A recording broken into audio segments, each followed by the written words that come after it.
Well, with that happy note, we're going to take our first break here on Meet the Chicago Historians, live and direct on YouTube from the John DeVita Broadcast Center. And, you know, friends, today, which is Monday, December the 19th, it's a beautiful day out there. The sun is shining, temperatures up in the 40s. But, you know, pretty soon we're going to be getting that bad weather, snow, hail, rain, and whatever. And you want to make sure that the roof on your house is in real good condition. And you can do that by calling Besh Brothers Roofing at area code 630-616-1359. Mike Besh will come out and check the roof on your house and make sure that everything is in good shape, that you don't get that drip, drip, drip, drip in your living room or your front room or your dining room, your den, bedroom, or wherever. Because, you know, if you have a bad roof and it leaks, not only are you going to need to get your roof replaced, but the ceiling in your room also, because that water will just keep dripping and dripping in the attic and get the insulation wet, the plaster in your room wet, and then you're going to wind up doing double expense. So once again, give Mike Besh a call at area code 630-616-1359, and Mike will come out and check your roof. He'll give you an estimate and let you know exactly what has to be done, and just go from there. So once again, Besh Brothers Roofing, area code 630-616-1359. Mike Besh will come out with his red truck. He's got well-marked Besh Brothers Roofing on either side of the doors, and he'll come out, look at the roof, and give you an estimate, and then go from there. Besh Brothers Roofing, area code 630-616-1359.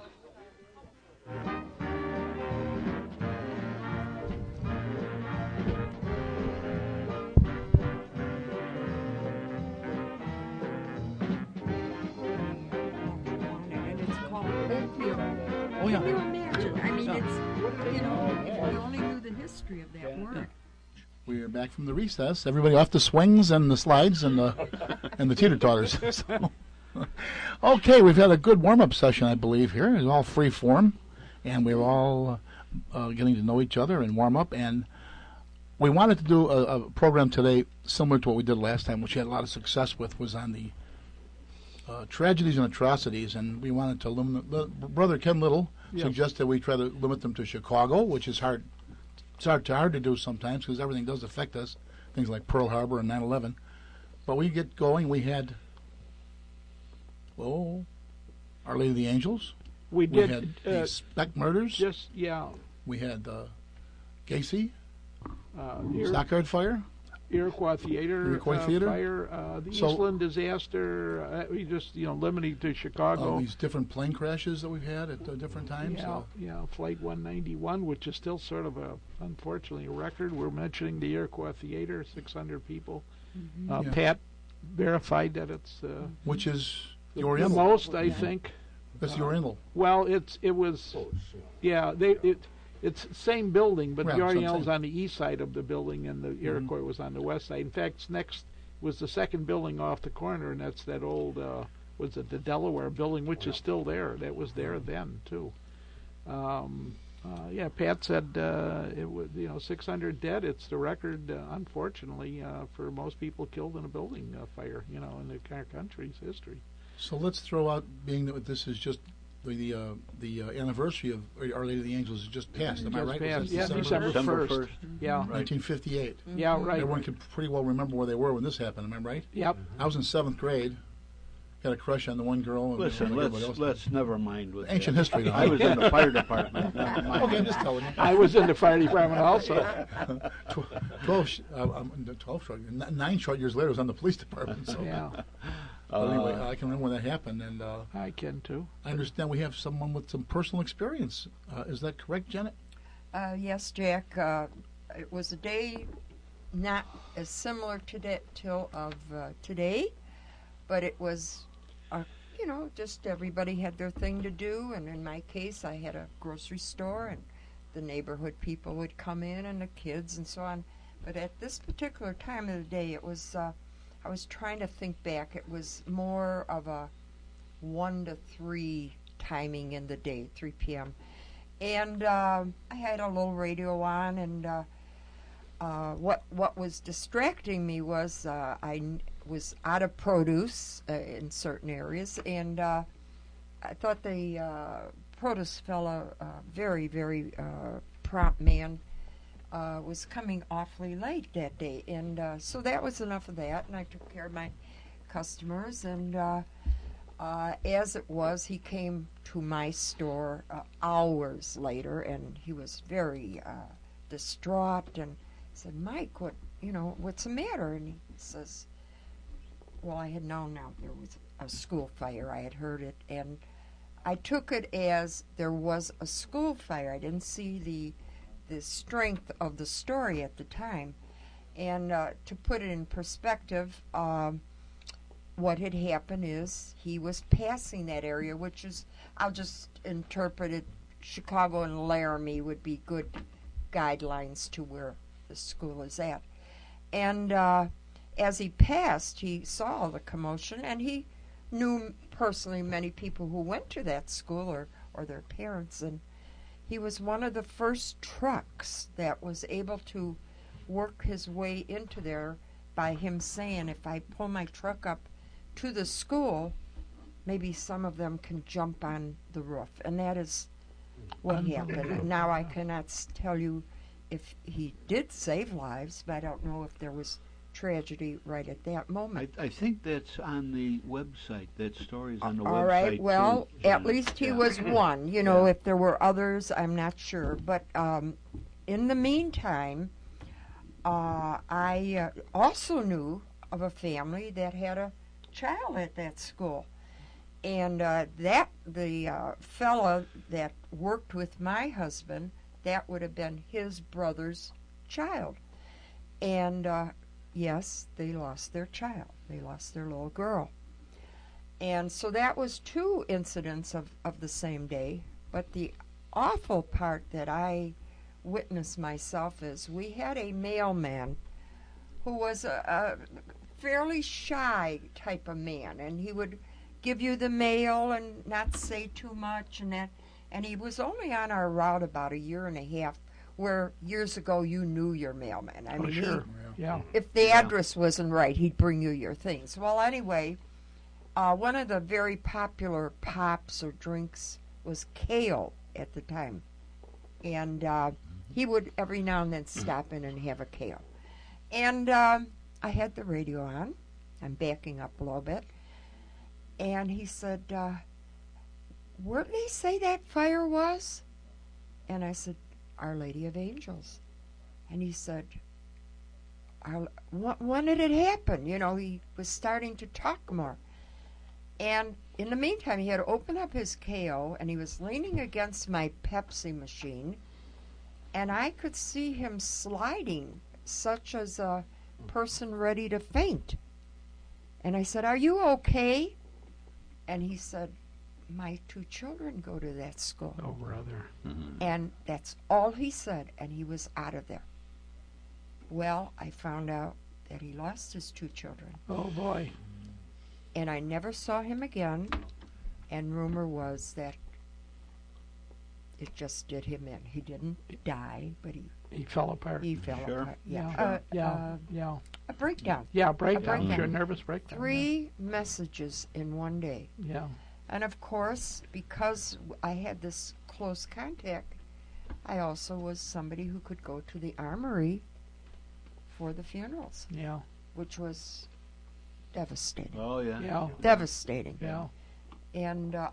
And then many of the fire victims went to St. Anne's Hospital, where my first 2 children were born, and which is now, I understand, like a nursing home, and maybe it Yeah, I isn't think there. the building is still there. Okay, then Yeah. it is. Yeah, And, yeah. They had a big complex there, actually. Yeah, and I learned that you don't take I never do take things for granted. But to be a part of something that severe, there isn't a way you could ever forget that date, as far as I'm concerned. Yeah. And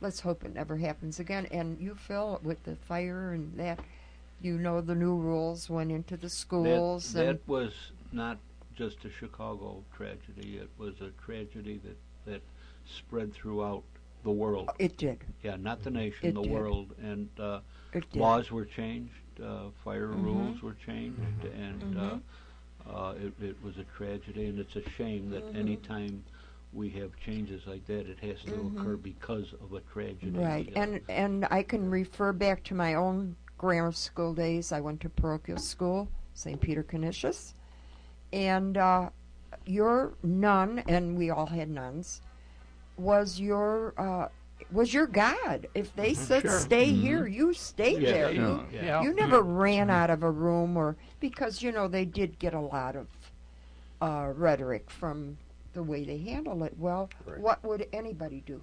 The nuns. What the would nuns anybody do? No, they weren't trained Exactly. that way. And exactly. It's a shame. On the fire department, as Ken knows,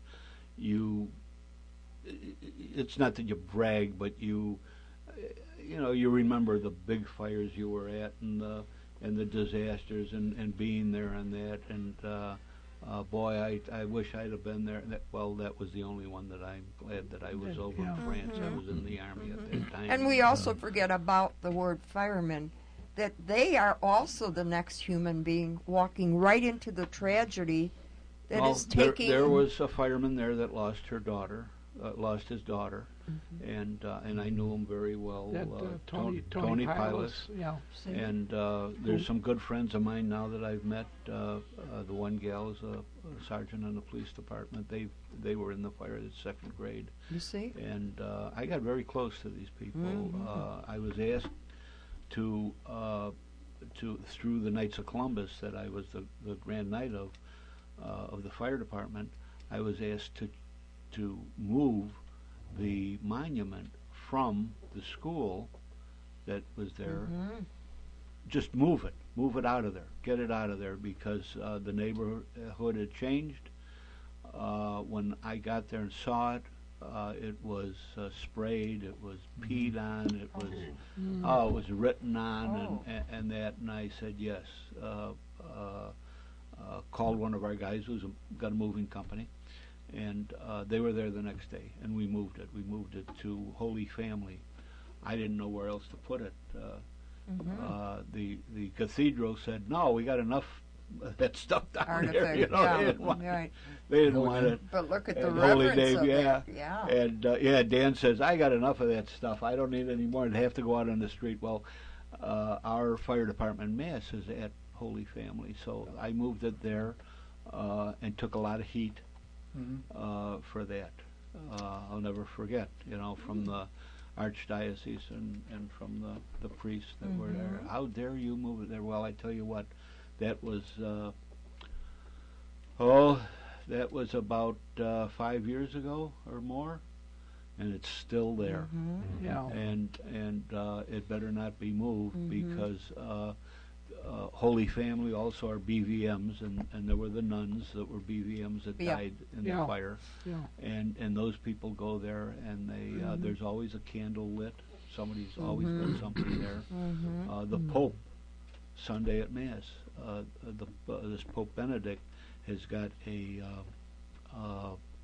whatever you call it, a resolution that it was there. So it's all authentic. I got authenticated. and I got very close. The guy that asked me to move it was Father Joe, who is Joe Agnabene, who was at the fire. And Joe and I got very close. He was out at St. Colette's in Rolling Meadows, and just living there. And he trusted me. And we got very close, and he told me a lot of things that happened that I would not tell anybody else. But he was quite a guy, and he was one of the heroes Yeah. of the fire. Yeah, he was there. Yes. Yeah. Oh, yeah. Joe was a very nice guy. But he yeah, he told me some things. Also, I've got and I won't show them to anybody. They're going to be locked up at the museum. At St. Anne's, there was a Dr. Seagrave. Yes.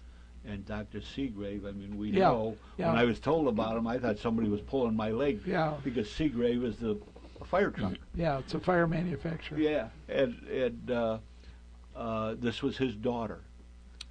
And Dr. Seagrave was the one that put together plans in case something like this ever happened. To make a trauma This was center. before. Yeah. Before we even knew about trauma. And he put that together, and he'd been trying to sell it to the AMA and all of this, and it just wasn't happening. Well, December 1st, when the fire happened, he put that into action.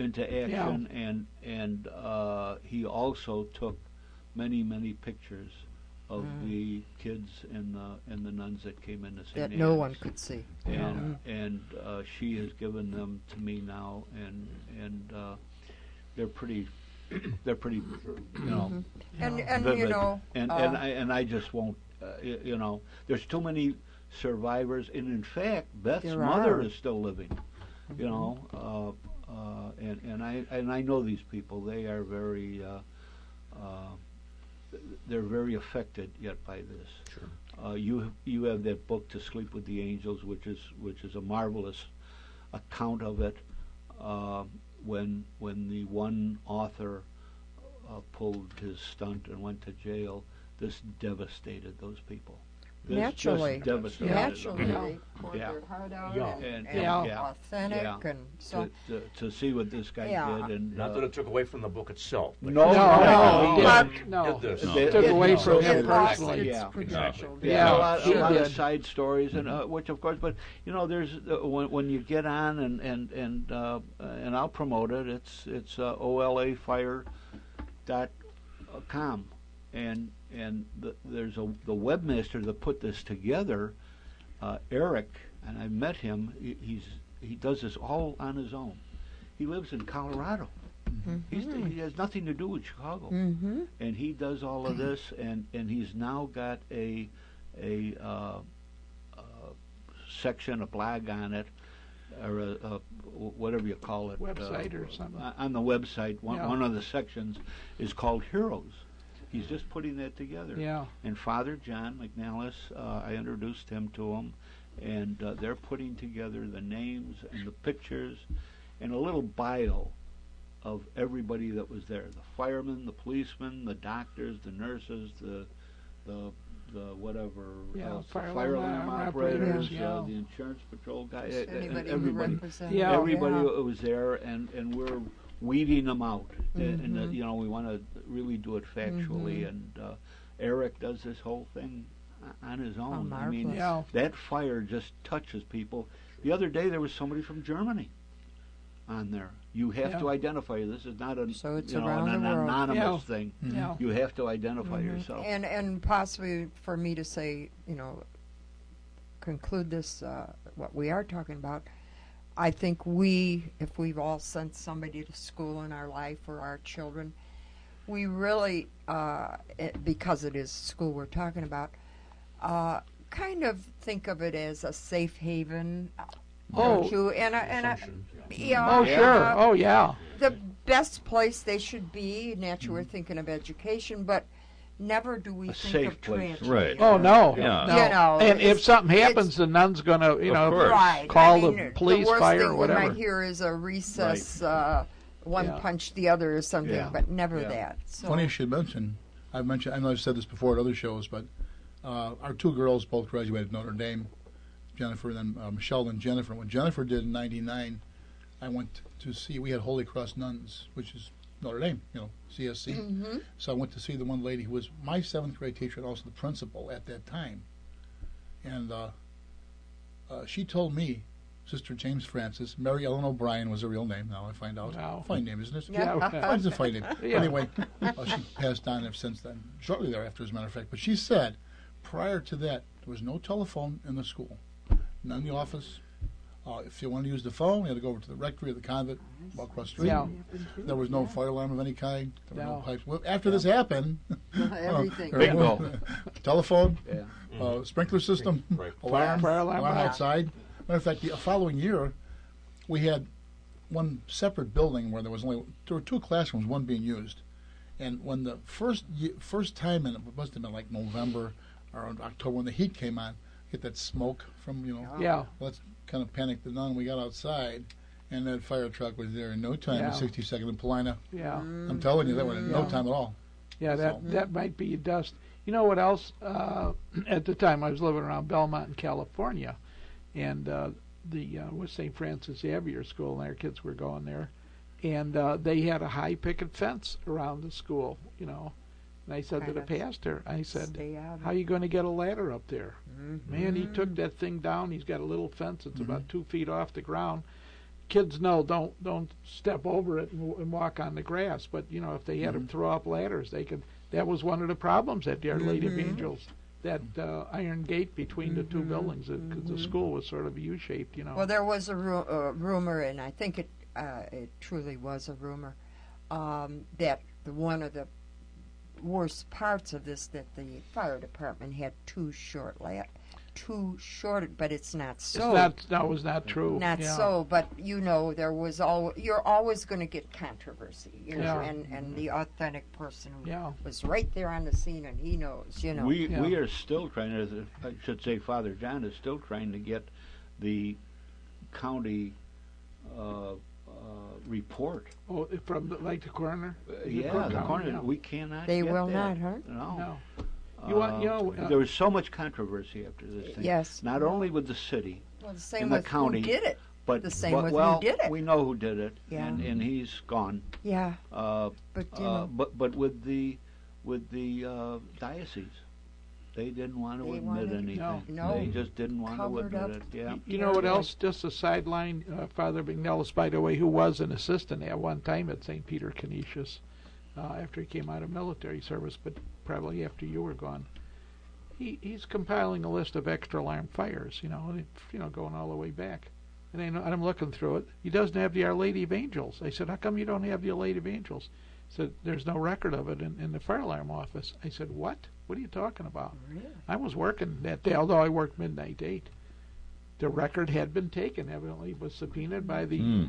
Yeah. It's almost like a conspiracy. Well, they didn't, but they always made a duplicate. I don't know what a duplicate is, but one of my bosses had copied that for his own record. When he passed away, we got that copy, so I have the response. But it was put in magazine. The National Fire Protection, NFPA, they listed it, but it wasn't 100% accurate. But we do have, only because someone copied, made a record for himself, a copy for himself, and he put copy on it. It's not original, The famous picture that went around the world of Dick Scheid with carrying the kid out. Now Dick died last year, and he passed away. Yeah. And great guy, ugliest man in the fire department. We used to call him. Well, it's easy for you to say. Yeah. We were in competition. Well, let me understand. But this. Dick would not talk about this. No. He would not talk about it. And other guys that were there, decent guys, they would not talk about it. It's the guys that do talk about it. Yeah. That you got to be careful of. Yeah. That they're BS and but Dick would not, and we had a museum feature of the squads at St. Gabe's.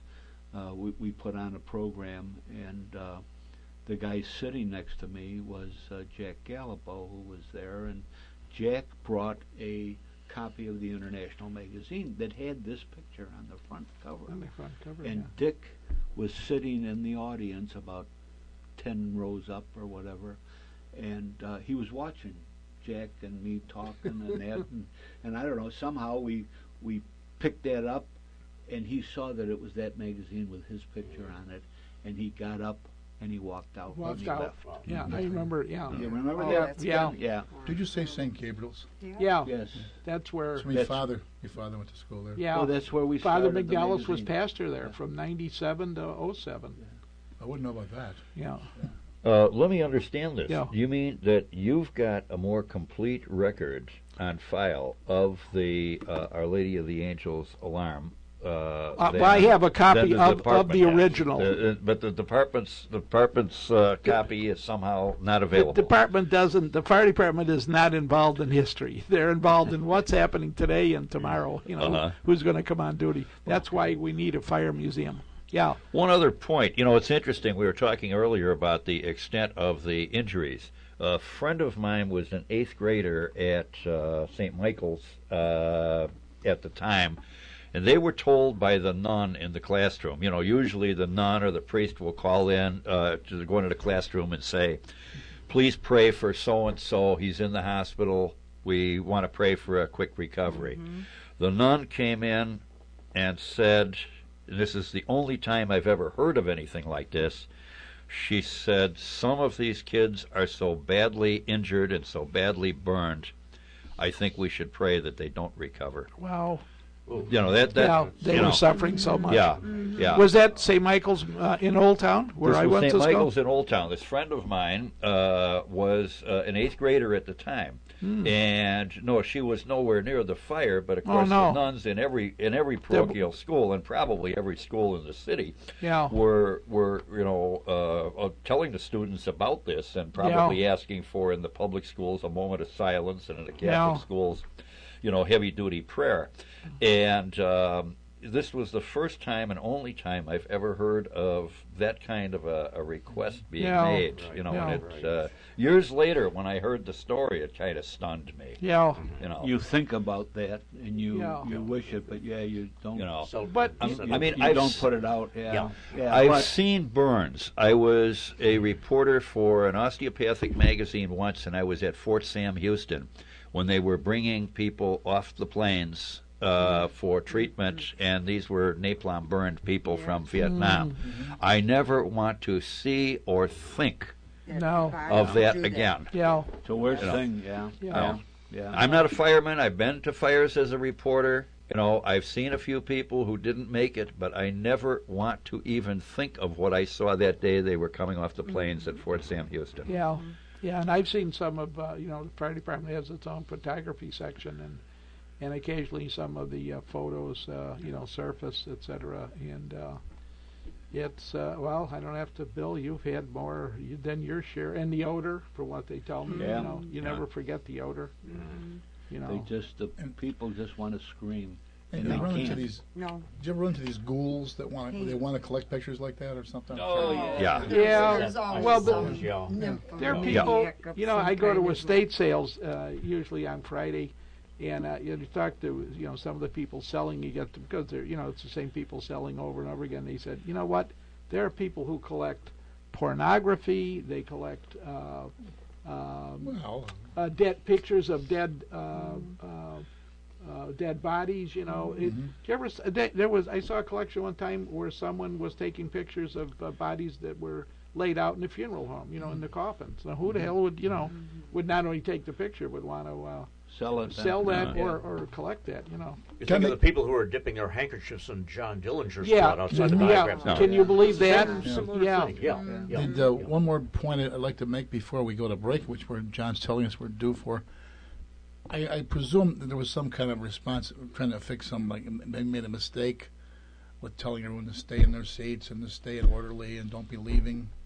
Some did and some didn't. Well, as far as anything like that goes, remember what was going on at the time? We used to have these air raid drills. Mm-hmm. And that was stay where you are, get on your desk. Mm-hmm. Yeah. Like that would do you any good, right? From the nuclear exchange. But I have another joke I can tell off the air about that one. But I think I know the same one. Did you hear the World War III joke? Knock, knock. Who's there? Nobody. Are we ready up, John? Time for a break. We're listening to Meet the Chicago Historians. And we're taking a little break here. Here you are, John.